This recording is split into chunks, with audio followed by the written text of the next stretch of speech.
I feel like it's been like a year since we've all been here doing this. I guess in reality, it's only been a week, but that's the longest break that I've taken, I think, since COVID started. So I've missed you guys. How was your Labor Day? And Flo, how was you were gone for a week?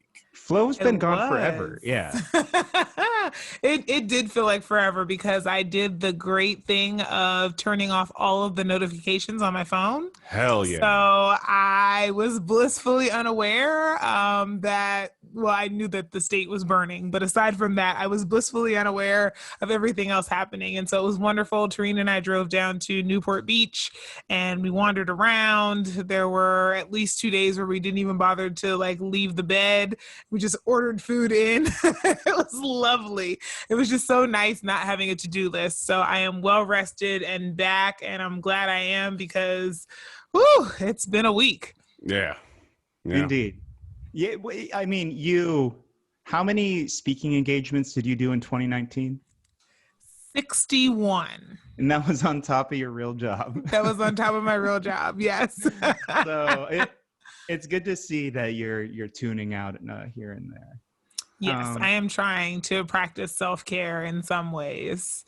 But yeah, well, we took Labor Day off, so you didn't miss that one. We do have a special Patreon episode in case anyone wants to listen to that. I was talking about the Abraham Lincoln Brigade, which was 300 or 3,000 Americans who, despite the fact that the U.S. didn't want to go fight against the fascists in Spain in the Spanish Civil War, these 3,000 people snuck in and fought alongside, the people of Barcelona to try and defeat fascism. We had a lot of fun doing that episode. Yeah. I don't know if it was any good, but we did get positive. I thought it was good. I enjoyed listening to the episodes while I was gone. I always say that it's really fun to check my podcast addict and realize there's an episode there and I don't know what it's going to be. That's such a fun feeling. So not that I'm planning on leaving you, but it really is nice when I take a break or I miss an episode and I get to listen. So when I missed an episode, I felt the exact same way. It was so fun to hear everybody. I don't know, it's just totally different when you have no idea what to hear, and then it's a different dynamic too, when a Shannon or a Flo or a Kempa is gone. Skylar apparently just has no fatigue. I'm always here. I do it every time. But yeah, it also was funny because it felt like we were on good behavior on the one episode when we had a guest. But the episode when the three of us did not, we just totally went off the rails. I love it. I love it when we do that. Yeah. Yeah. Speaking of hosts not being with us, Shannon's not on this one because the situation with her gallbladder continues to be a real fucking problem. Everybody, problem. Please send your thoughts and whatever out to Shannon. She's suffering. I'm going to start bothering Kaiser about this shit, whether she knows I'm doing it or not. That's fucking... Yeah. They should be able to schedule a surgery. They should be able to remove her gallbladder so that she's not in constant pain. This is ridiculous. Yeah. Yeah. So Shannon, we love you. We hope that you're suffering this time, that it was a short round of gallbladder pain this time and as bearable as possible. Yeah. Stay safe, stay sane, feel better. Yeah, stay the fuck away from me, Shannon.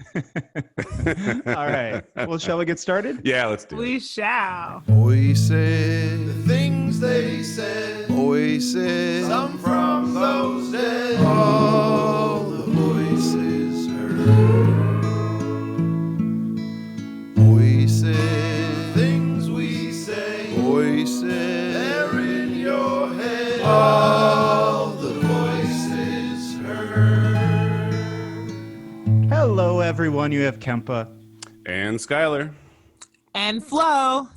And as we said, no Shannon today, but we hope to have you back early next week. We do, in fact, have a special guest that we are super excited about in Bamby Salcedo.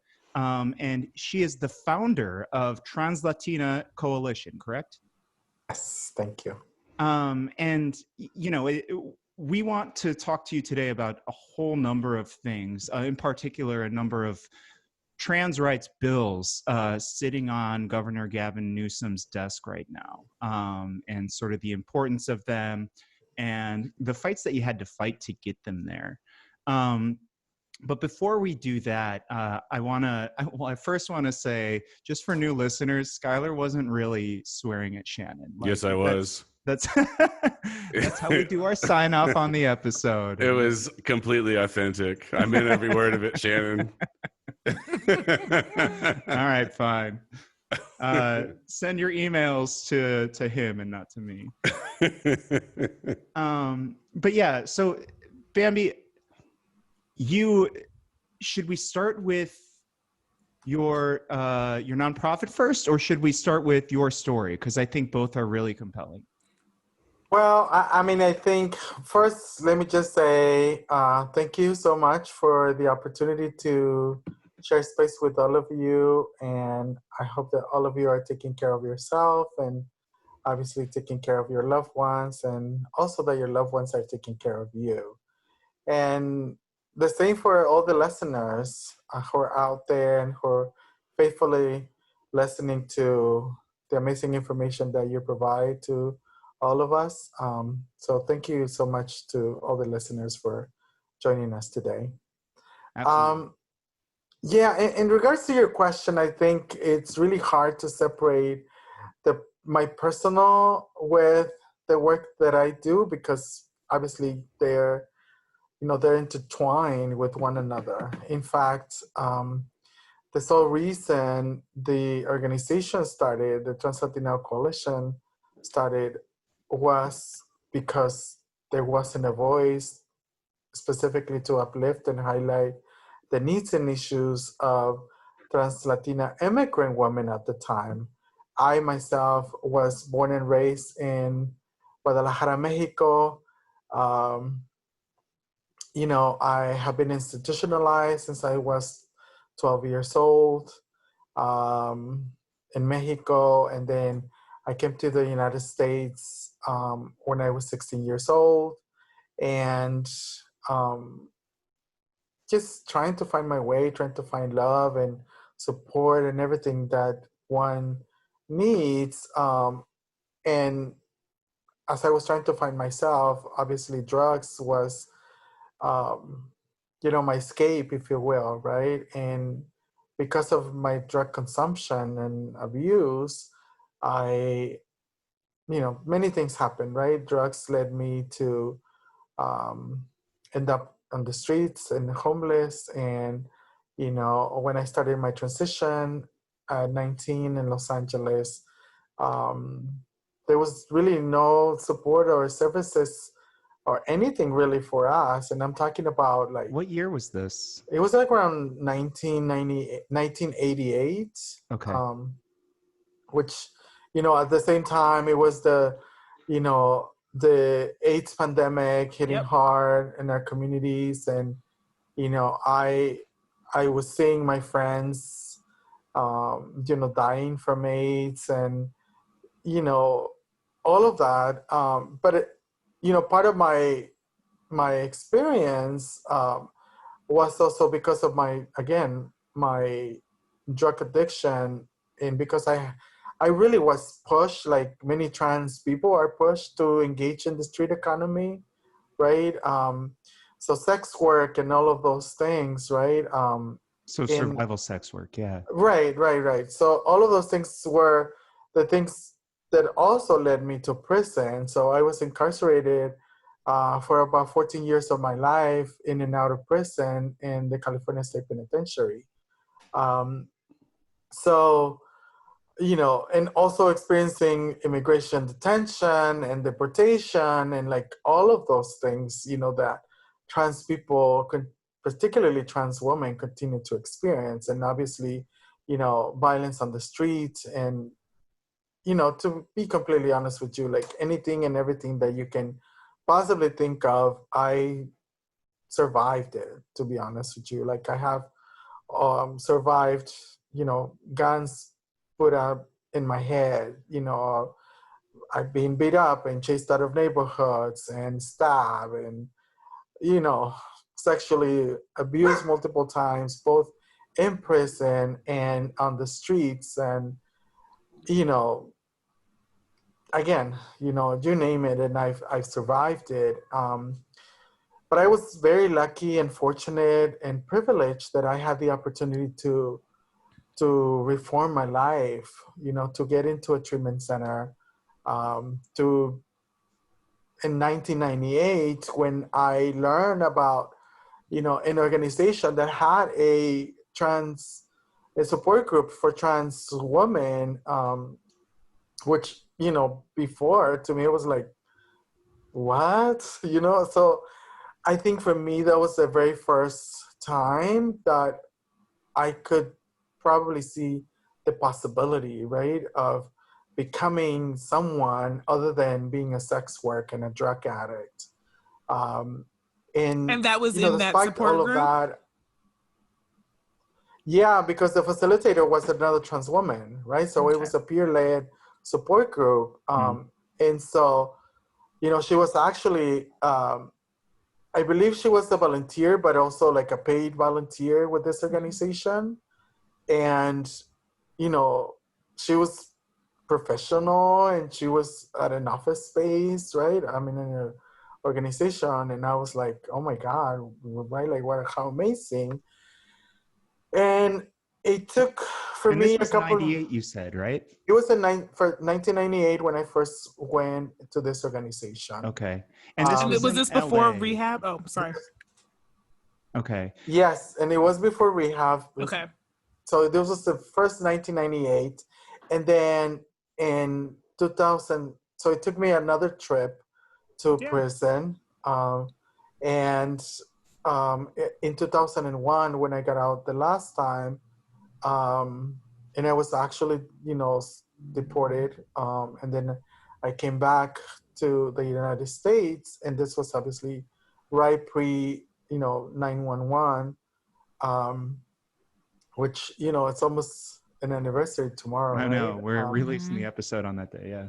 Yeah. So to me, also, you know, like there's obviously a correlationship, right, with the historical event that happened, but in my personal story, also, you know, my recovery happened, right? Mm-hmm. And so I went to a treatment center for 6 months, and I also went into a transitional housing program for 6 months. And while I was in this transitional housing program, well, hold on, I'm sorry. So when I was at the treatment center, right, because you have to go like to different steps in order to graduate. And because I'm undocumented, I wasn't able to get a job. Not only that, but also the discrimination that trans people, and particularly trans women, face while trying to get employment.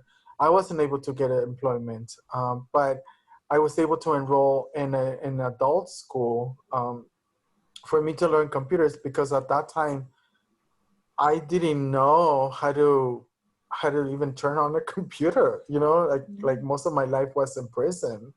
You know, and so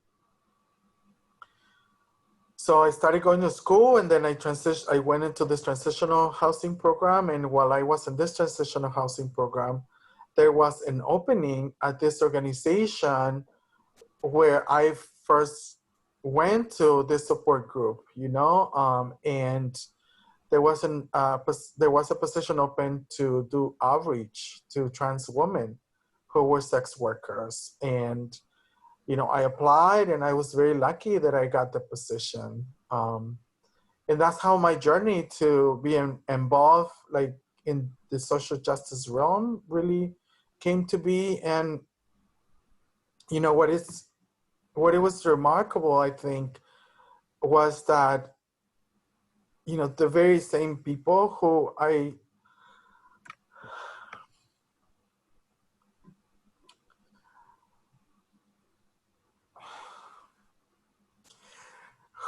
once stood on a corner with, right? Like I was doing outreach for them and with them, right? And so because I was not using drugs, and because my mind was not foggy as it was before, right? I was seeing, you know, the same things that I had survived. I was seeing that the same things were happening to those women, right? And so for me, it, I felt like it was my responsibility to be a voice for, you know, for my community. Um, and, you know, I was, right? But it was in 2002 when the murder of Gwen Araujo happened. Do you all know who Gwen Araujo was? No, I've heard please. the name, but I don't know much about the story. I've only heard it very recently, the Yeah, passing. yeah. So Gwen Araujo was a 17-year-old trans Latina girl who was brutally murdered in Newark, California, so up north. And she was um, beat up and buried alive. And so, you know, again, understanding that, you know, I had survived, right? And then, like, this is, you know, one of my little sisters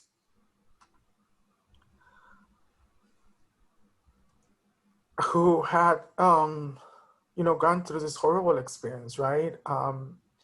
And also the fact that, you know, the four people who killed her used the trans panic attack as a defense mechanism, right, in the court. And so, I mean, obviously, you know, there was a complete injustice, you know, to her murder. And Can so, you explain to listeners what the trans panic attack is? I'm sorry. yeah, so prior to 2002, you know, people who would do like hate crimes against um, gay people would use the gay panic attack, which Right. is obviously Mhm.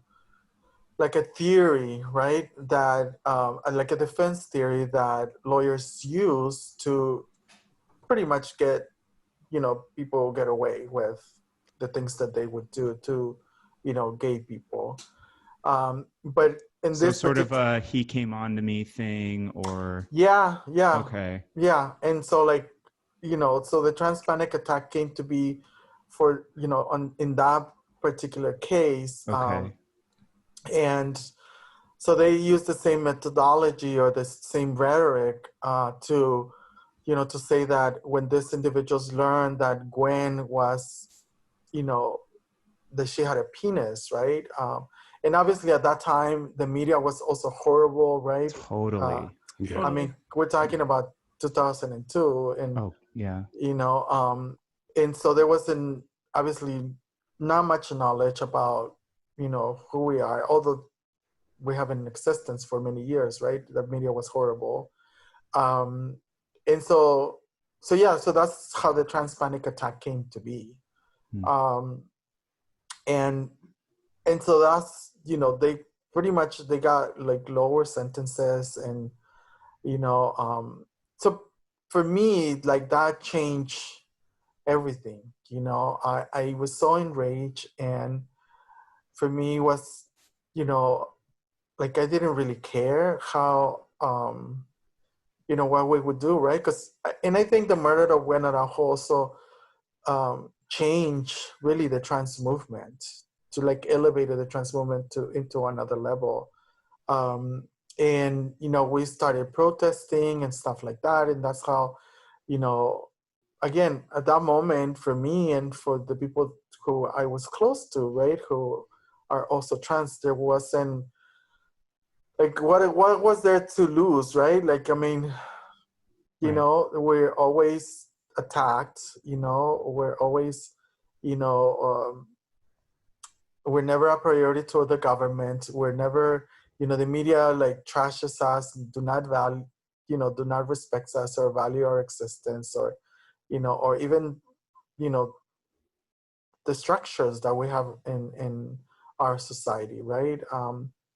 And so yeah, we started sort of like, you know, radicalize, you know, our movement, and particularly myself, because I did have the privilege to have a job and, had a roof over my head, and I had many things that other members of my community didn't. And so that's why I started like doing, what I have been doing, for over 20 years.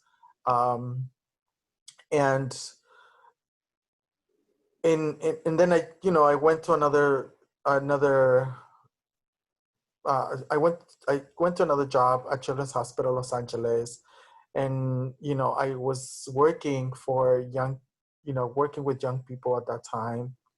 And then I started learning, right? When I started working at the first organization, I started as an outreach person, and then I started as a project coordinator, and then I became a program manager. So I was learning a lot while I was also going to school. And then I changed jobs, and then I started working with young people, and I created programs that are specifically for young people, like Angels of Change, which it's a calendar that I started to raise funds to support young people who didn't have insurance. At that time, I don't know if you remember, but Medicaid was different than how it is today, right? Mm-hmm. Before, we didn't have the Affordable Care Act or the Obamacare, as many people know it. And so Medicaid would cover people up until 21 years old. And when I was working at Children's Hospital Los Angeles, they had a transgender program, which also was very hush-hush. And around what year is this? I started working at Children's Hospital in 2007. Okay. And then I started, and I was there for 8 years. 8 years. And I just want to drive home for listeners. 2007, and then the 8 years since then, like this was not long ago. And I just want, like, sometimes I think some people forget, if they're not touched by the injustices right now, like this program had to be hush hush, right? Yeah, but like I'm not a hush hush person. Like I haven't active. I love it. Yeah, for a long time, and when I first got to Children's Hospital Los Angeles, working with the Division of Adolescent Medicine, they have had a transgender program since 1996. But then again, it was hush-hush because, Children's Hospital Los Angeles gets a lot of money from conservative donors, right? Particularly, for children, religiously right? Conservative, yeah. Mm-hmm. Right. And so we had this program that, we always thought that we were like the stepchild of Children's Hospital Los Angeles, because it was at a completely different building, and it is where the Division of Adolescent Medicine is. And there was really no investment from Children's Hospital, the main campus, right, for this transgender program. And it was the biggest in the nation at the time. Mm-hmm. And we were doing like really great work. But we're not getting the support from the main hospital. All the programs that we had were like grant funded. So and mostly HIV prevention, because also at that time, that's the work that trans people would get, and not many of us, right? And so that's when I started Angels of Change, which was a calendar that the young people who were the models were young trans and non-conforming individuals, and it was like a leadership development program, or it still is, and young people would participate in raising funds to, you know, to support their peers. And so these funds were specifically for young people who were over 21 and also undocumented, right? And so with that money would obviously, you know, cover their healthcare services and that kind of stuff. And when we do the calendar, and then when we launch the calendar, we do a runway show with all the young people, and we would raise funds from the launching of the calendar plus the sales of the calendar, because we would sell it online, and that's how we're able to, you know, raise money for these young people. And then, you know, and I left in 2015, but the Translatin Coalition, we started in 2009 while I was working at Children's Hospital Los Angeles. And we started, you know, again, because of a need, right? At that time, there were two prominent trans-led national organizations that were doing amazing work, but were not including the needs and issues of trans Latina immigrant women who were living in this country. And so that's how we started organizing. And, you know, we started with this idea of, like, how can we change the structures that continue to marginalize us, right? And so we started, like, doing macro level work. In fact, in 2012, we produced the very first research project in collaboration with the University of Minnesota to really find out what were the specific needs and issues of trans Latina immigrant women who were living in the United States. And then we did other things. You know, we produced a short documentary that is called Dying to Be a Woman, about silicone injection in the trans community. And then as we were trying to organize across the United States, we do have representation in 10 different cities and states. And as we were trying to organize in different places, we were seeing that trans people, the very people who were trying to organize, were not having access to their basic needs, right? And so that's how we started. What would those basic needs be?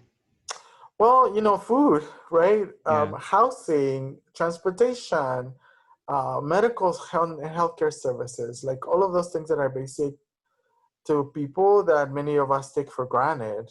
And so in 2015, I decided to leave my job because our national group decided that in order for us to address that issue, that we also needed to move into doing service provision. And so I took a leap of faith and I left my amazing job, right? Because I was a coordinator of, 4 different projects, and I had like 10 staff under, that I was supervising, and I had all the benefits, everything, right, that goes with it. So I took a leap of faith and I left my job and I dedicated myself into building the Translatin Coalition. And we got our first grant in January of 2016 from the Elton John AIDS Foundation to provide support to trans women who were getting out from immigration detention. Because at that time, we were also doing visitations to the Santana immigration detention. I don't know if you know, the Santana is in Orange County, and they had a transgender pod. So in 2015, I, created this transgender pod to house trans women, and it was in Santana, California. And so we were doing visitations to trans women inside, but one of the things we were also seeing is that, they were not getting any services when they get out. So we got our first grant, and then from there, we had a little desk because we didn't have a physical location for the first year, right? Like most of our work was on, our organization is made of leaders in different states and cities. And that's how they're organizing. That's how we were organizing, right? Like even though we had presence, we didn't really have a physical space. Right. And so, yeah, we started with a desk here in Los Angeles, and then we started building, and just for a little over 4 years, we have built a $1 million organization. There's 14 of us working at the organization, and we have multiplicity of services that we provide to our community here in Los Angeles. We're actually the first trans-led organization in Los Angeles. Wow. That is providing this type of services to our community. So we have reentry services, we have legal services specifically focusing on immigration. We have a dropping space where people can come and feel safe. We give food every day. We have clothes. We, give hygiene kits. We have an anti-violence project. We have workforce development program. We have a transitional housing program.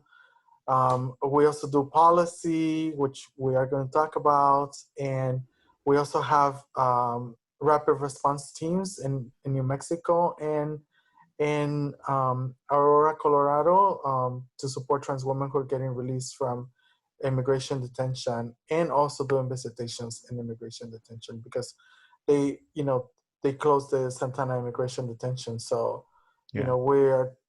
our primary focus is really to support trans Latinx individuals who are immigrants, but we obviously support all members of our community. That's really incredible. I just want to take a step back. So I was doing some research on you before we had you on, and there's a documentary on you in 2013, which I was trying to find how to watch that, and I couldn't figure that out. So maybe you can give us some details on that in a bit.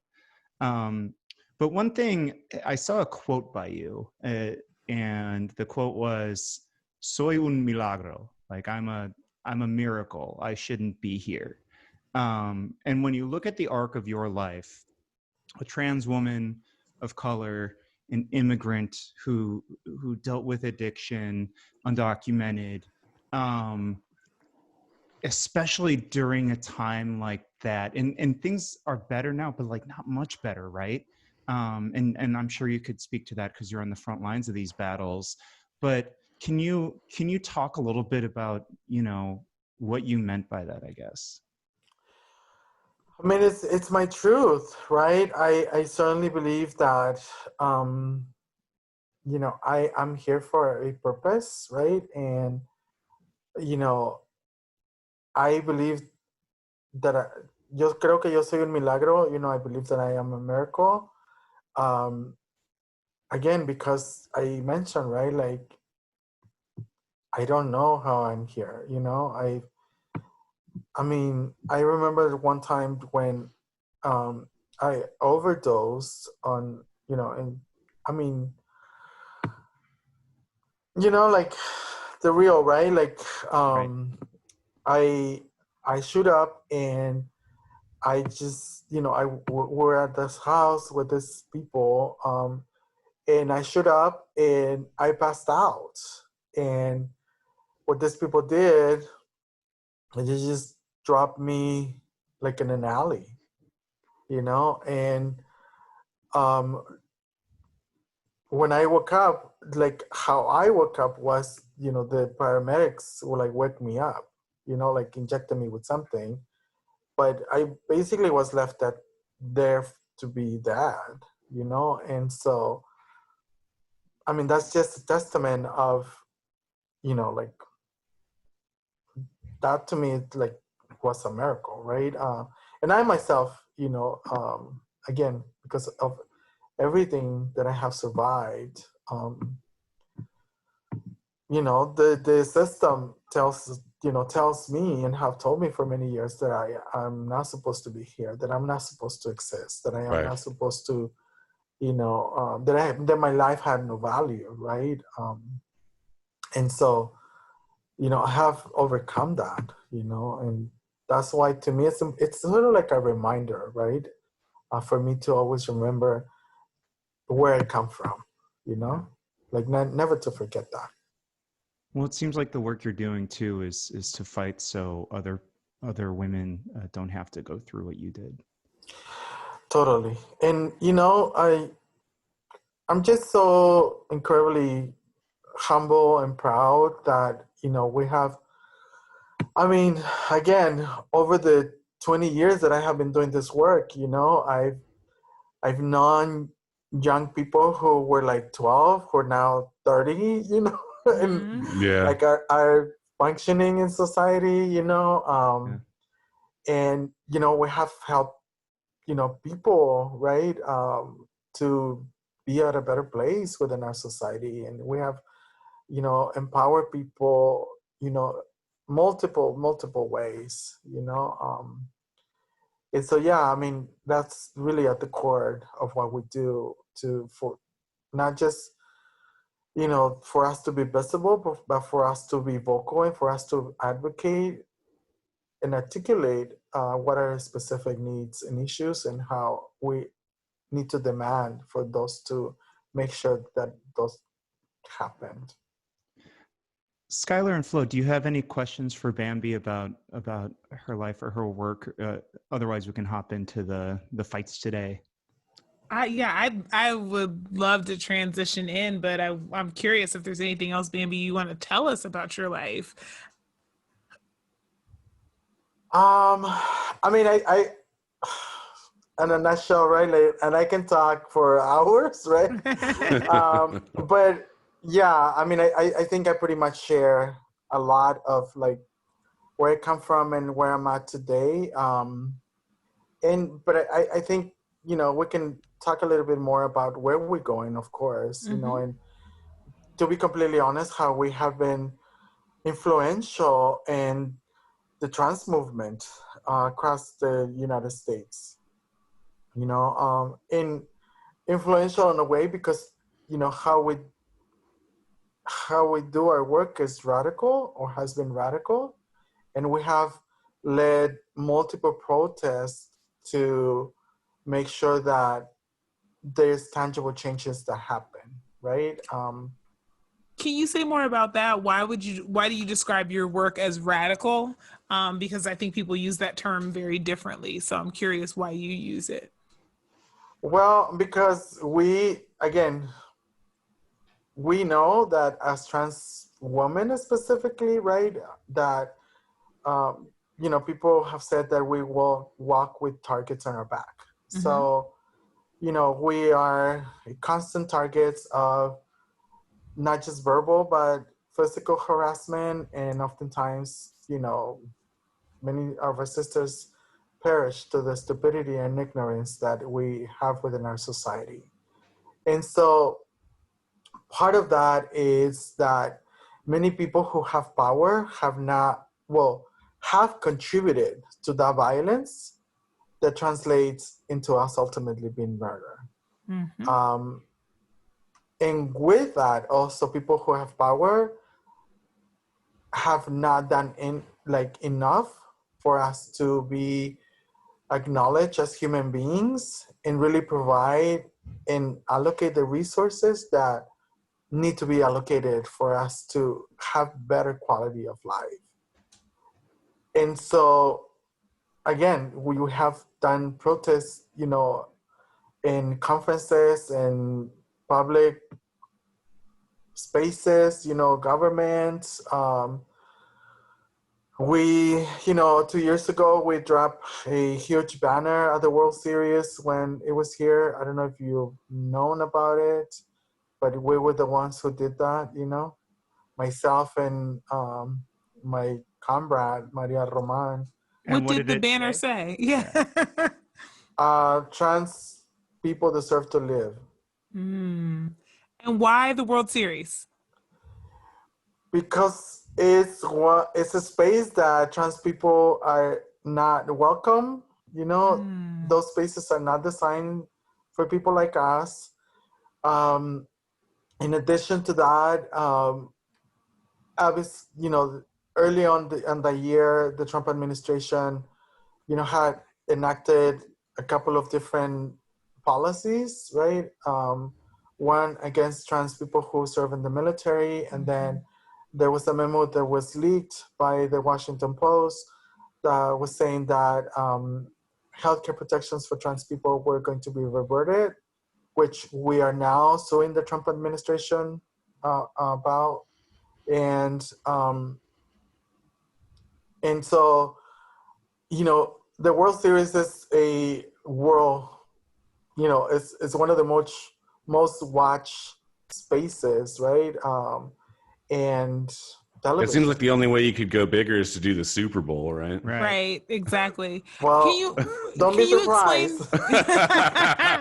We don't forward give to her it, yeah. secrets away. Can you explain more, maybe for some of our listeners who are familiar? You said, this space is not designed and is not, for trans folks. Can you explain a little bit more about what that means? Because I'm sure some people are probably listening and wondering, what does that mean? Why would a space I think people are more familiar with obviously being, forced to do things outside of your gender. And, certainly incarceration is one of those examples, and we'll get into one of your reveals. But I'm really curious, the World Series, when you think about that, I'm sure a lot of people are thinking, why, how is baseball not, is it sports? Is it? So could you say a little bit more about that? Because I think it'd be really beneficial. Well, I mean, I say, baseball or any type of sports for that matter, to be honest with you, it has been historically marginalized against trans people, right? In baseball specifically, in the World Series, is super masculine driven, right? It's super heteronormative thinking, right? And so there's no space, we won't fit into any of that, even if we try, there's no space even for women, to participate in baseball, for instance, right? Mm-hmm. Maybe just, I don't know, maybe an owner, but you have to have super white and rich and but I've never seen a woman play baseball other than in their own leagues, right? Obviously, but not in this particular space. In the World Series, right? I mean, there's other leagues one is in minor baseball or softball and things like that, right? Which is more traditional for women, for instance, but I don't know of a professional athlete who is in baseball who identifies as a trans person. And I am sure that is because there's no space for us, you know? Flo asked you, when she asked you about, radical and what that means, it struck me that just by speaking up, just by existing and making yourself, public and saying, no, we're going to push back on this, that is radical, even though it really shouldn't be, though. Right. But Right. you're in physical danger. You're putting yourself in danger. And I think that's something that's really, I think a lot of people, it doesn't necessarily resonate. They don't understand that immediately. Right. Well, I mean, we don't see our work, or I don't even see myself as a radical person, but other people think that, right? Right. And the truth is that especially elected officials or people who have power, they don't like to hear the truth. They don't like it when you tell them the truth, And I mean, I have been in spaces to where I have been invited, to participate, and I have been uninvited after I speak my truth, truth to power, and to say and to advocate for Wow. what needs to happen, for us to change the landscape of our community. And so it's just the truth. Like, people think, and, I mean, dropping a banner at the World Series, saying that trans people deserve to live, people would also consider it radical, right? Right. What was the response to that? I mean, it was a lot. Well, our idea was for it to be televised, right? But because it's televised by Fox News, we know, Of course. like, the camera wasn't, like, put on it, right? As if it would have been like a marriage proposal or something, right? Like, oh, this is super sweet, right? And so our banner wasn't on TV, but it was captured. So we did, we were Facebook living it, and there was another person who had right across from where we had our seats, who also, took video of when we were dropping it, and it took a lot of, there was like a lot of social media attraction. So, a lot of, like, multiple outlets picked it up, and there was, like, a lot of views of that video and stuff. So I like it. That's really awesome. The banner Next time said, you have to, go ahead. oh no, I just wanted to, the banner said trans people deserve to live.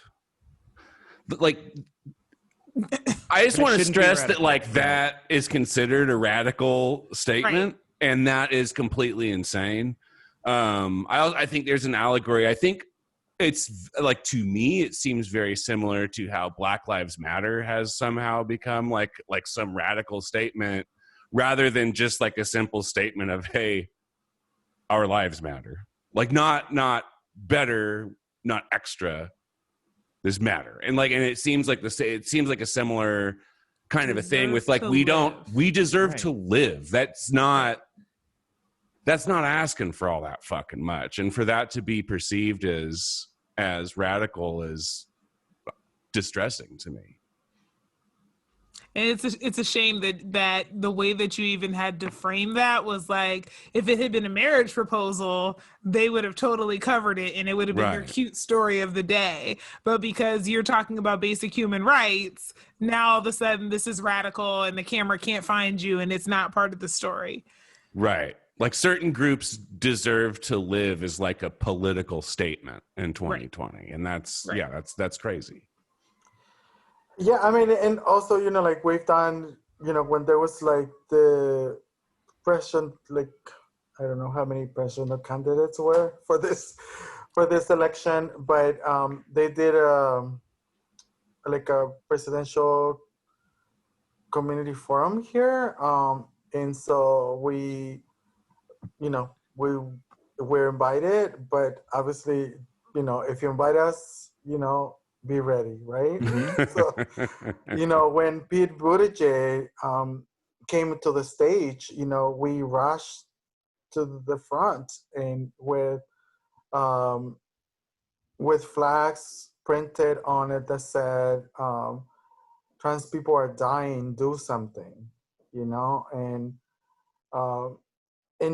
like the comments that, like, I've gotten, right? Like, oh, why would you do that to Pete Buttigieg? He's gay, and and I'm like, well, the response is like, yeah, that's exactly why we waited for him to come out, because if he gets the ticket, we are going to hold him responsible as a member of the community to really respond to what needs to happen in order to elevate the lives of trans people, So, like, people don't understand, why we do some things, right? But we do it purposely, right? Yeah. We do it to make sure that we send a message, and that's really what it is. And then we get tangible results.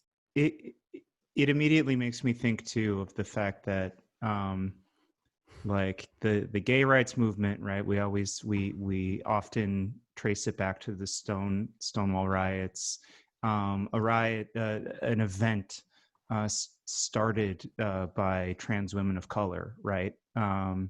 And so many people within the LGBTQ spectrum are enjoying so many rights today because of that fight and the people who kind of put their lives on the line there, but some more than others today.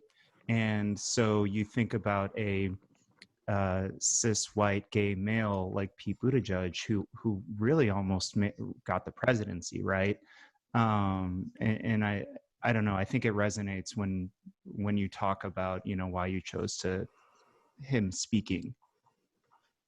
Yeah, I mean, because the truth is that, like you said, right? If we look at the gay liberation movement, as it was called, right? Or as, I don't know, it's not called that anymore. But when the gay liberation movement started, right? Trans women in the trans movement, the trans community really was pushed to the side, right? Because our issues were not important. You know, members of the gay and lesbian community thought that we were crazy, you know, and because again, at that time, sex work, right, was the only way for us to survive. Um, yeah, the way we're considered, right? And plus, it was trans women of color who obviously don't have the privilege that gay white men do have, right? Yep. They often come from like rich families and have access to many things, you know? And so, you know, I think about like where we are as a community. And to be honest with you, like if we do a comparison as to where the trans community is in comparison to the gay and lesbian community, we are about 40 years behind, legislatively, academically, economically, you name it, right? In And media representation, you know, yes. before Laverne Cox, really, where was there positive representation? Right. And there really wasn't, and there was a lot of conflation, you know, with, you know, being in drag or other things like that as opposed to being trans, right? Yeah. Which is not the same thing. But for the longest time, they were conflated as though those two things were the exact same. And I, you know, and so I think that's really important to point out also the way that the media has reinforced those identities. Well, I mean, the media has been one of the most violent institutions towards trans people, right? Because they reinforce whatever policies, you know, thoughts that other institutions have enact towards our community, right? Misgendering, Like, I mean, body obsession, misgendering right? the government. All of those things, yeah. Yeah, like, yeah, general obsession, I would say, right? Like, always asking, you know, like what you have between your legs, as if that's a typical question that you ask anyone, right?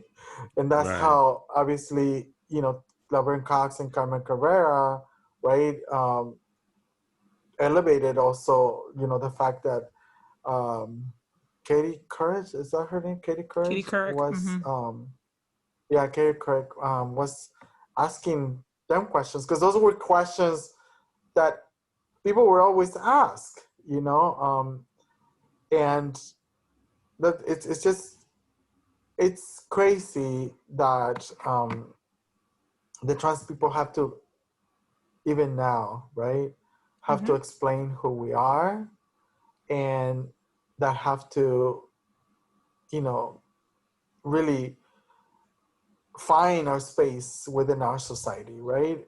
And I think it's also important because I mentioned, because I gave a comparison, right, between the gay and lesbian community versus, you know, the trans community, right? And now that we are experiencing a global pandemic, right, how the little gains that we have gotten, right, as the trans movement, as a trans community, right, there were obviously trans women who were working, you know, very few, but there were some. right? Primarily in bars, trolling for dollars, you know, doing female impersonations, or at beauty salons, or doing makeup. And all of those people have lost their job, just like many people too, right? Mm-hmm. But how the discrimination that we experience as trans women specifically, right? Like if you're visibly trans, chances are that you are going to be discriminated more than others that sort of like have the privilege of blend in or passing, as we say it, right? Mm-hmm. And so we know that we are going to be set even further behind than how we were in 2020 prior to the pandemic.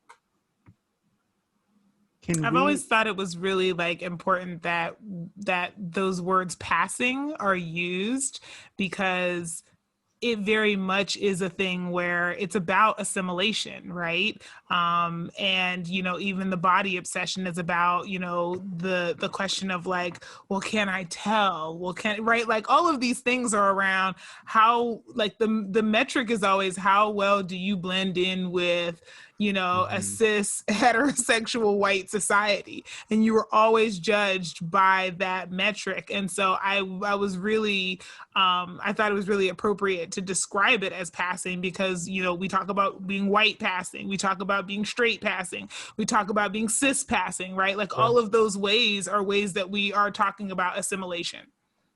Yeah, I mean, in the truth is, like, not all, specifically trans women, right? And I just so appreciate right now that many young people, right, like are not taking either or, right? Mm-hmm. That they're, you know, a movement of gender nonconforming people, gender variant people, right, who are not trying to assimilate, you know, that are claiming their space.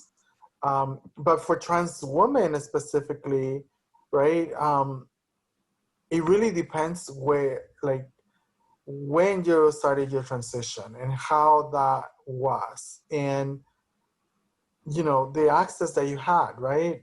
You know, when I used to work at Children's Hospital Los Angeles, right, the majority of people of parents who would bring their children were white people, right? There were hardly any Black or Latinx individuals who would bring their kids to get appropriate medical care. Yeah. You know, so many of us, you know, had to, or still do sometimes, right, have to go to the streets to get, you know, the services that we need, right? And so it's just, I mean, just to give you an idea, right? Like most trans people, right? So like they said, the Williams Institute did a study that there's about 1.2 million people who identify as trans living in the United States. 218,000 people of those live in the state of California. Trans people who migrate from other states to the state of California tend to either go to San Francisco or Los Angeles. San Francisco because it's, you know, considered the mecca of LGBTQ, right?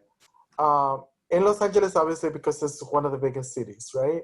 And of course, you know, in between, from all the way from Sacramento to San Diego, you know, there's trans people all across the state, right? But the majority of those trans people live in either San Francisco or Los Angeles. Right. And here in Los Angeles, there's only 2 clinics that provide services for trans people, right? That are competent to provide services to trans people. So there's there's still a lot of gaps. There's a lot more to do. Oh, yes. And we are in 2020, right? Right. And so just to give you an idea, that so like many people think that because we are in the media, because there's individuals who are highlighted in the media, and I am going to include myself in that, right? Because I might obviously hear, but people think that because we are in the eye of the media, that our social issues are resolved, and that's not true. The Los Angeles County did, for the first time in the history of Los Angeles County, when they do their homeless count, they counted last year about close to 1,000 trans and gender nonconforming people who were homeless. That's out of over 60,000, right? Like, yes. yeah. And which is so, still like overrepresentation. Way I assume. overrepresentation, yeah. Right. So the shelters, right, they're not sensitive to support trans people. They are not welcoming to trans people. They don't have policies to support trans people that they can enforce, right? In the majority of the shelters, they are religious based, Yeah. Right. right? Like the United Way and many others. I've heard all sorts of stories about this on how, they misgender folks, they refuse to let you in. Yeah. I mean, just incredible stories. Like, Yeah. Bamby, I really want to give us time for the legislation. And we're definitely going to go over on time tonight, but you're such a great guest, and I just wanted to go as long on this as we could. But would it be okay if we started talking about some of the fights that you're a part of today here at the state capitol that you want to share about, that, you really won on a lot of these in the legislative side. And now you're hoping that Governor Gavin Newsom will sign these bills. Yeah. Yes, we are, it has been a long fight, obviously.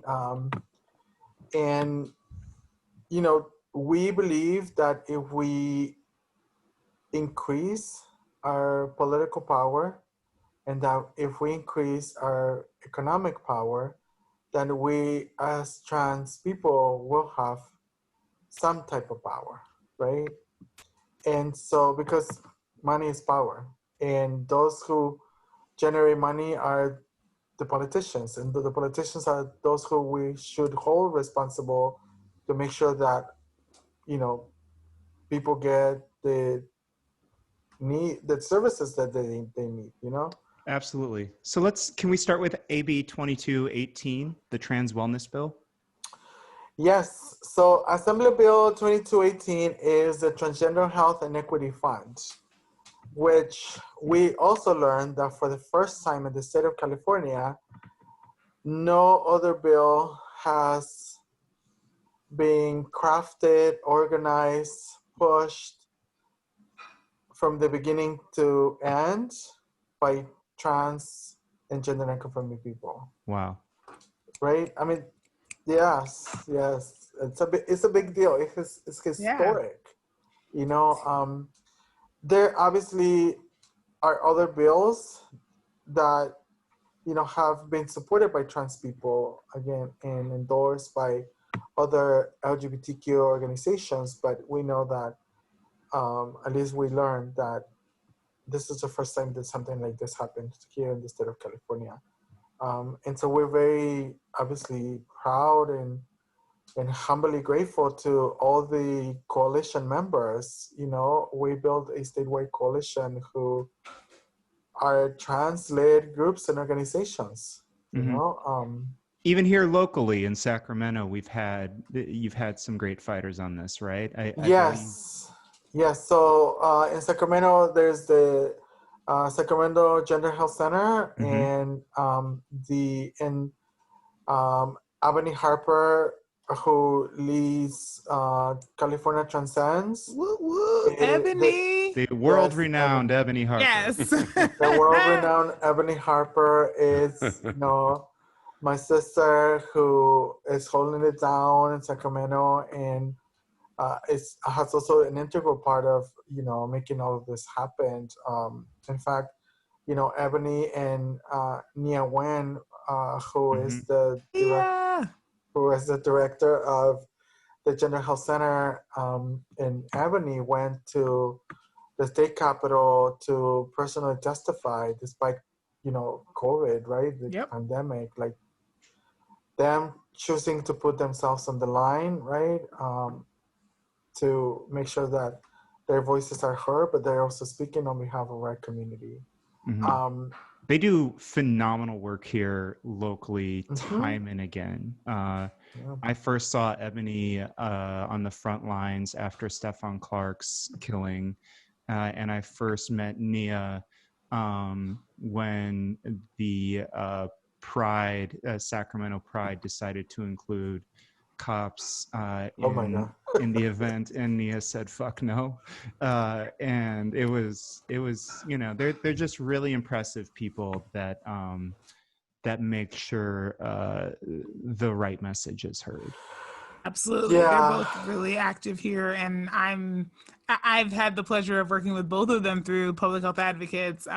Nia actually came along with Ayotunde to do some training for us as an organization. And then Ebony, I have rebel roused with, and now she actually works for Public Health Advocates, and California Transgender is one of the initiatives, and she's the director of that. So it's just wonderful to have both of them, and Nia's doing great work at Gender Health Center. And so it's been a pleasure even more recently to consult with her on some stuff there. So I'm just really, really grateful for both of them and for their voices in Sacramento. So. Yeah, totally. I mean, so there's history too, like Ebony, and I known each other for a long number of years, and also, believe it or not, Nia, I mean, not to disclose, I guess people's stuff, but actually I mentioned Angels of Change, right? So ask Nia about Angels of Change whenever you talk to her or whenever you see her. They are both on our list of guests, so we amazing. I mean, potential guests. They're super incredible. So anyways, Nia, Ebony, and everybody who have participated as part of this coalition, right, like have made for Assembly Bill 2218 to get to the governor's desk, despite the opposition, right? Many conservative. Can we say exactly what this bill does? I'm sorry. Yes. So the Assembly Bill 2218, which is the Transgender Health and Equity Fund, will actually create a fund to support the healthcare of trans and gender nonconforming people across the state. Okay. And so we are looking at healthcare in a holistic way. So we're not just talking about physical health. We're talking about mental health, right? Like what are the things that make an individual healthy? So mind, body, spirit, and even the arts as a way of healing. And so this bill will create a fund that will support the healing of trans people, right, across the states. And we want to obviously make sure that trans people have access to the services and the need, and so the services that they need, right? So this will be that. It's a fund that will be created through the Department of Public Health. Absolutely. Flo, maybe you can couch this question. Can you ask, what you brought up as we were prepping for this show, you said, what does this bill not do? Because there are a lot of very conservative people very much against the bill. Yes. Bamby, maybe you want to maybe address what are some of the common misconceptions about this bill, because there obviously we've gotten, opposition from even across the pond. Apparently the UK is really interested in this. So can you clarify for our listeners what this bill does not do, and why there's been so much, misguided controversy about it? Oh my gosh. Thank you for that question. I mean, just to think of this particular group that I don't even want to name. We won't. So what Assembly Bill 2218 will not do, they will not mutilate children, like Thank you. what they're saying, right? In fact, there's no language in the bill that talks about minors. Right. So I don't know where they got this from, but I think it's important that we also understand that this is the type of language that conservative groups, when there's any type of legislation about LGBTQ Right. individuals, right? This is the language that they use. And I'm just gonna give you an example, right? When they use like the bathroom bills, for instance, Mhm. right? Absolutely. They use language as that, that we're sexual predators, that we are going to, sexually abuse children in bathrooms. You know what I mean? So like they use Yeah. that rhetoric. Misgendering rhetoric, and then also, Yes. rhetoric that implies that trans means pedophilia for some reason. And this is the Right. same language that they use when, the gay and lesbian communities were trying to get, their rights. They've moved on. Now it's trans means pet. Yeah. Like they've let that one go a little bit and have now focused their ire on not a new target, but in some ways a new target, right? Yeah. And it's unfortunate, right? And they also use, this rhetoric of family, right? As if we are also Right. not part of families, is as if we also don't form our own families, right? Whether our blood relatives or not, right? So, conservative groups use family in a very particular way that sometimes don't even make sense. Yeah. And so it's othering language. That's what they're trying to do, and Totally. dehumanizing. You're and different. It's absolutely disgusting. Right. that they Totally. would do that. Yes. Yeah. And so, despite all of that, we organized and mobilized and pushed, and we're also, we're doing a couple of different things to make sure that Governor Newsom signs this legislation that is not just historic, but is the right thing to do, to really allocate resources that will support for trans people to be healthy people, right? We want to become healthy individuals. We want to, live, thrive, succeed, right? I mean, they say that the life expectancy of trans women is 35 years old, and so we want to participate in our society as anybody else, and we want to have access to what is rightfully ours, and there's the resources, right? There's people pay taxes so that there's resources for people, and we're not asking for no special treatment. We're just asking for us to be considered and to participate, to be part of our society fully. Well, Yeah. and you're living proof that resources work. They save lives, right? Totally. Right. Totally. Yes. You fought really hard for this bill, like your entire coalition, right? This bill almost died in appropriations. And for listeners, appropriations is when the government looks at a bill and says, how much will this cost?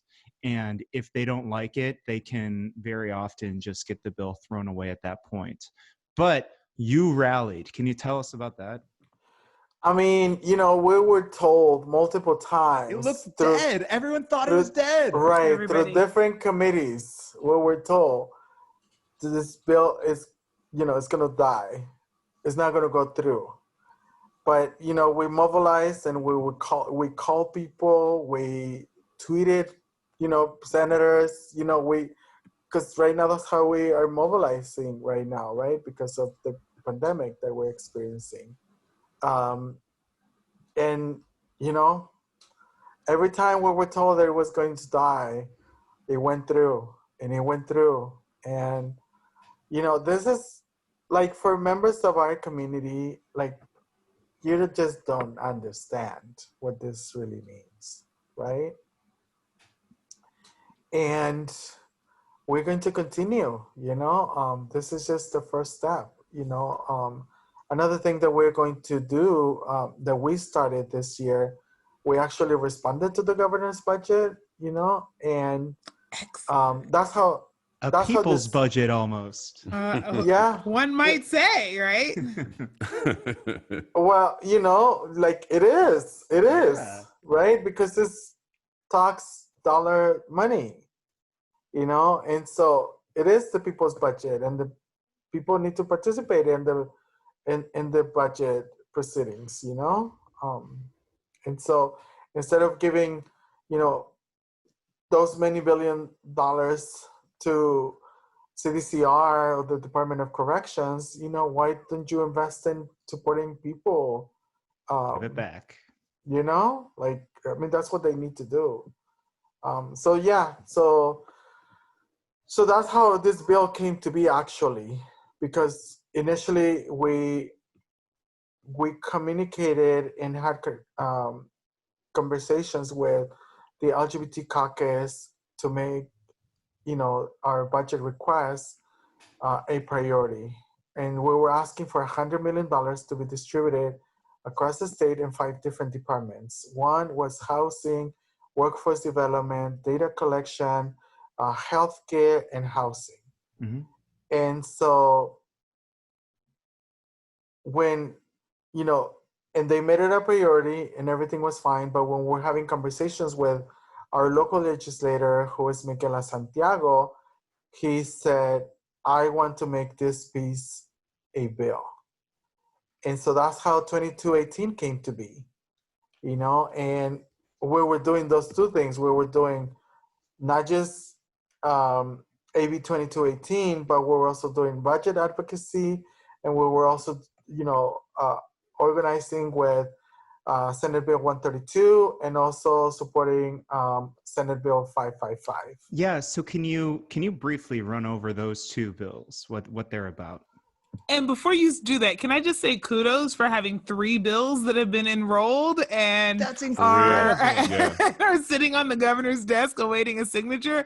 That does not happen all of the time. And so I just want that's powerhouse. Like that's a big time move. And I just want to really, really congratulate you on that. It's the big trans industry. That's what it must be. Right? Yeah. Also, now we're becoming industry. Okay, I'll take that. Yeah, I was gonna say now you're wielding real power here. So now we have to talk about where's the power differential now, right? Well, we want to be well for our community. So yes, definitely. So, again, for us, as a community, AB 2218 is not just historic, but it's encouraging too, letting us know that we are capable, right, of doing it, that we're capable of learning legislative processes, that we're capable of having conversations, who oftentimes we intimidate our,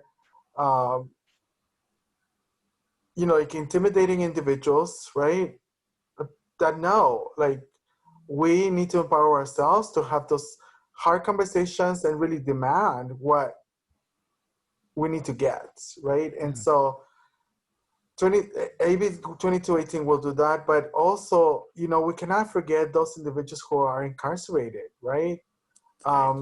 They also say that there are over 1,000 trans people, and it's majority trans women of color, who are incarcerated in the California state penitentiaries, right? And so Senate Bill 132 which is the Respect Agency and Dignity Act, will give trans people who are incarcerated in the state of California the autonomy to choose where they think they will be safest for them to do their time. We the reality is that we want for our people to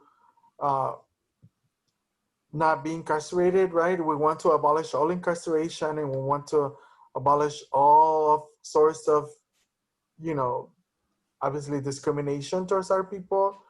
But we know that there's people who will continue to be incarcerated because of the system, because, you know, and so at least those individuals who are incarcerated, we want to have some type of protection, you Feel know? safe. Yeah. Right. Absolutely. Yeah. And so this bill would do this. Can I and- say, like, another question? What does this bill not do? Once more, because when I was reading up on it, there's a lot of far right websites, including one, an article written by Sacramento's very own Katie Grimes, who is this horrific far right person who just writes terrible things. What they tend to say is something to the tune of, this bill allows men to go to women's prisons. Well, but that's again, you know, the rhetoric, right? And that's also, you know, the fact that we as trans women, right? Like, it's not about our genitals, right? It's really about who we are as people, right? And so I'm not surprised, you know, that people were doing that. In fact, that was also, you know, the thoughts of, you know, CDCR, right? That's also, you know, how the system works, right? I mean, you know, medical establishments, you know, I mentioned shelters, you know, churches, hospitals, right? Like, we operate in a binary system, right? And everything is based on genitals. And so, but that's not true for trans people, right? And there needs to be a lot of education. And the fact is that conservative groups use religion and genitals as a way to continue to marginalize and oppress trans people, right? And the truth is that many trans women who they are referring to as men because they probably, you know, haven't had the access or the ability to get gender reassignment surgery, Or don't right? want to. Or they may not want to. Exactly. And so they are in prison with men, right? So just to give you an idea, and this is the same right now, right? When I was in prison, like, they send us to prisons that are like, how could I say it? That are PC prisons, right? Like protective custody, right? And there is, let's say, 3,000 incarcerated men, right? And there is about maybe 30 women, 30 trans women. So the high rates of sexual assault, the high rates of not just verbal, but also physical, right? Harassment that we experience every single day, right? And every single day we fear for our life, you know? And so we don't feel safe oftentimes in this, even in these places that are supposed to be. Of course not. Yeah. Right. Right, because we're, you know, we are with men, in which, you know, who in their vast majority are heterosexual men, who many of them also hate trans people, right? And so and jails and prisons aren't exactly, you know, bastions of safety anyway, right? In part because of the dehumanizing way that people are warehoused. So, and also in part because of the way that they are treated while they're there, right? So it's not as if like these are rehabilitation places where people are, you know, learning and growing and improving upon themselves and being treated in a way that brings out the best of our humanity. So that layered on top of that, of course, right? Like it doesn't take, you know, a rocket scientist to figure that out. Right. And so all we want is for people to, you know, they are going to continue to be incarcerated, right? There are trans women who are doing life sentences. They don't have nowhere to go, Right. you know? And so we want to make sure that they have a safe, where they think they are more safest, right? Right. Absolutely. We're not saying that you have to go, right? Like this bill is not saying that every trans woman have to be transferred to a women's prison, right?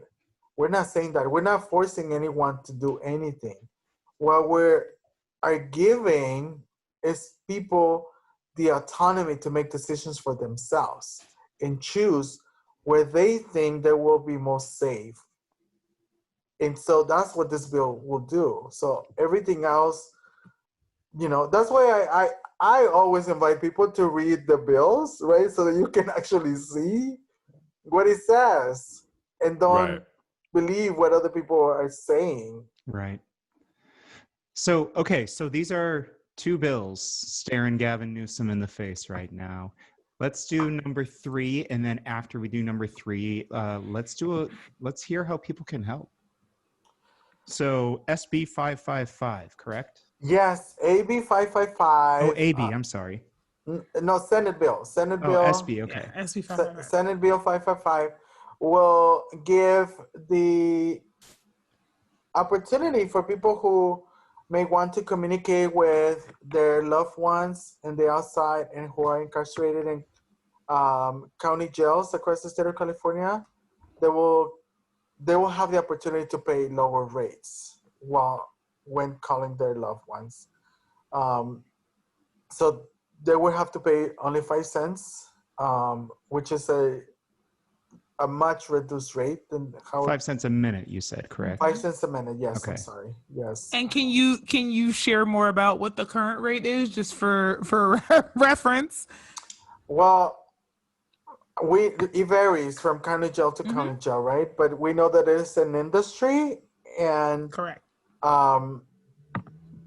We know that oftentimes they charge like $1 per minute. It's crazy. It's crazy. Right. They're sometimes more than that. Right. They're profiting off people's misery and need, and trying to just get by and get through this. And they're profiting off of the families primarily, which makes it even worse, right?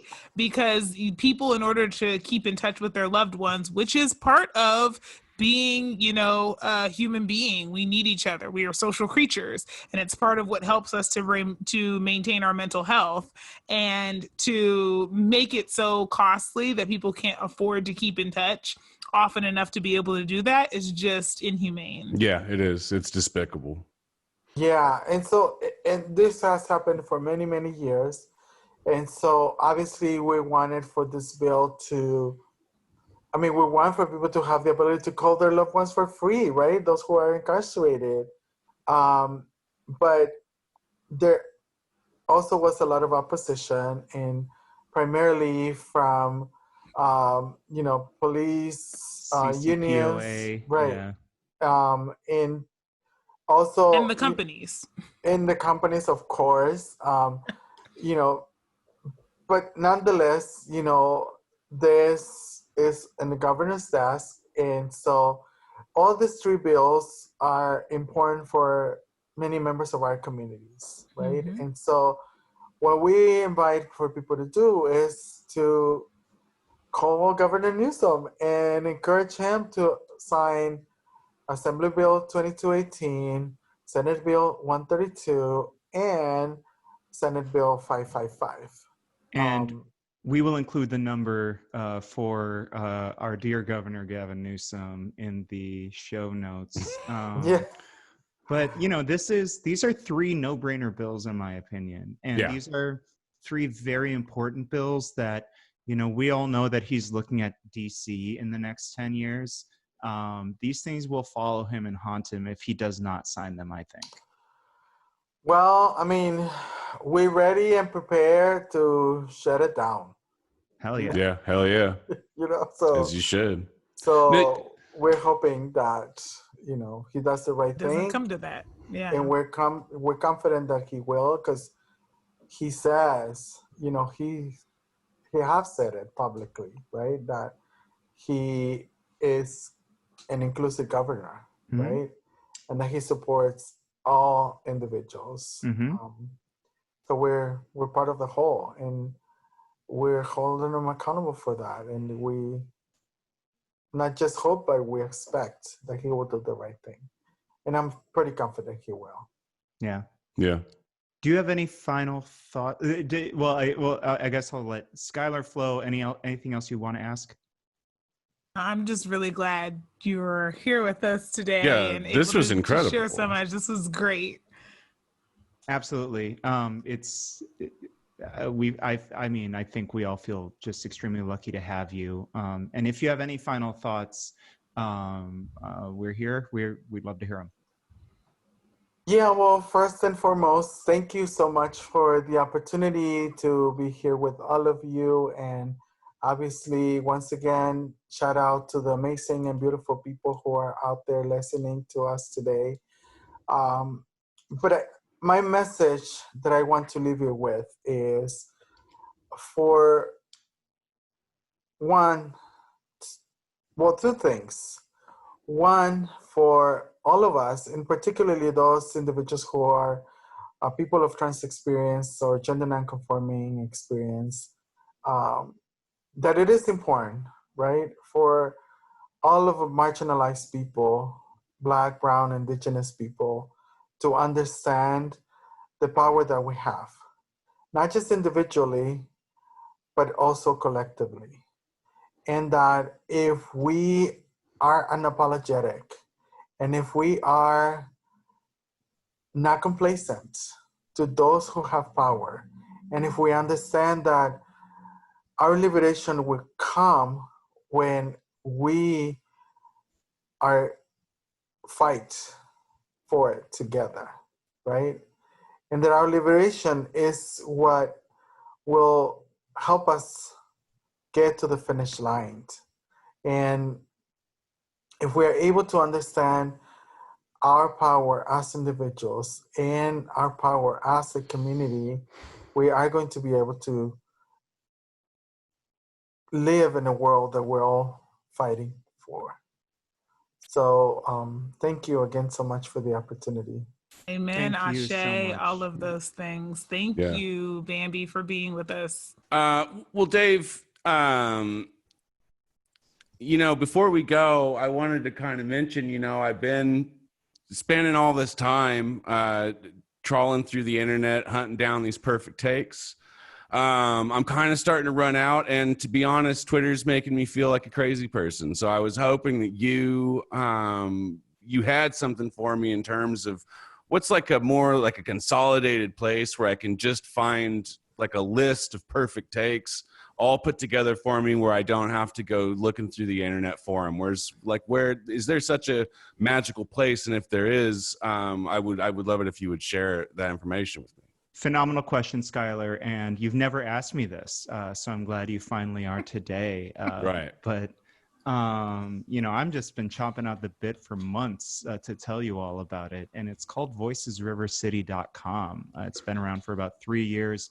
We started out doing news and arts coverage. We did truth to power community essays against, our electeds and all those, big evil developers and stuff. We also have the SAC Follows the Money project. We have a lot of other weird, funny stuff on there too. As you all know, our current iteration is the Voices River City podcast. We're up to episode 89 right now, which is really phenomenal. We've got 3 patron oriented episodes. If you want to listen to those, it's at patreon.com/voicesrivercity. The most recent was me doing my little thing on the American Lincoln Brigade in the Spanish Civil War. Skylar did one on what really grinds his gears about Democrats, and Shannon did one on her Murderino episode on the Golden State Killer. So we've been having a lot of fun with this, and just thank you to all our supporters. Of course, we're on all the major social media platforms at Voices River City on Instagram and Twitter. We are Voices River City on Facebook. Each of us is on Twitter personally. I am at Yuno Kempo, YOUKNOWKEMPA. I'm Guillotine for You. That's Guillotine, the number 4, YOU. And I am Flojaune, FLOJAUNE. And Shannon is, sorry, Flo, I always interrupt you when you're going to. No, that's what I was going to say. Okay. And Shannon is Shan ND Stevens. And we miss you. Feel better, Shannon. Yes. And so, Bamby, tell us how we can find you online. Well, people can also find me on all social media. Instagram at LABAMBY at La Bamby, and Twitter at Yo Soy La Bamby. So figure it out. Yo Soy La Bamby. I love it. That's who you are. Fair enough. And Facebook, Bamby Salcedo. Great. Cool. And, one final time, just a phenomenal guest, and I feel very lucky that we got to listen to your story and the fights you're doing, and thank you so much, Bamby. Yeah. Thank you so much for the opportunity. You got me emotional for a minute, but it's all good. I appreciate that. These are emotional times.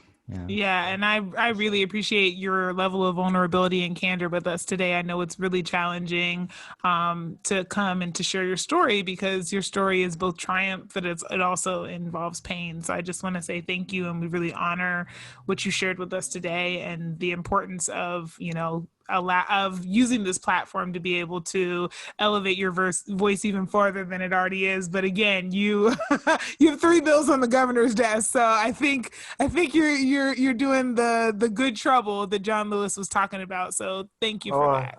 Thank you. Yes, thank you again so much for the opportunity, and shout out to the listeners. Well, speaking of the listeners, we're sorry that we went a whole week without talking to you, but we are back to our regular schedule here. So anyway, I guess that's a long way of me saying that we love it that you listen to the show. We love you. We want you to stay safe. Stay sane. Stay healthy. And stay the fuck away from me. In the time. All right. Thanks everyone for listening. And I guess we'll see you just in a few days. Yep. Bye-bye. Bye, everybody.